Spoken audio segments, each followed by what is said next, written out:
दोस्तों, एक लड़का एक लड़की से बहुत प्यार करता था। तो उस लड़की की शादी हो गई।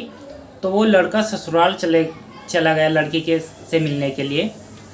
तो जब लड़की वहाँ देखा उसको, तो एक गाना उदित प्रेमी जी ने गाया था इसी पे। तो कैसे लगेगा आपको कमेंट बॉक्स में बताना है।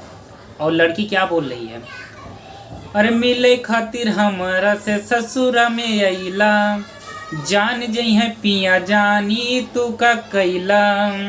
मिले खातिर हमरा से ससुरा में अइला, जान जइहे पिया जानी तू का कैला। ऐसे नहीं मतिहार के जा, मतलब वो गुस्सा हो गया, वो जाने लगा।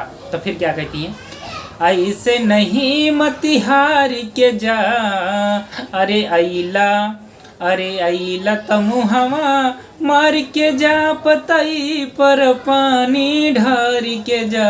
अइला तमुहवा मार के जा, पतई पर पानी ढार के जा। मिले खातिर हमारा से ससुरा में अइला, जान जइहे पिया जानी तू का कैला। ऐसे नहीं मतिहार के जा, ऐसे नहीं मतिहार के जा। अइला ता मुहवा मार के जा, पतई पर पानी ढार के जा। अइला ता मुहवा मार के जा, पतई पर पानी ढार के जा।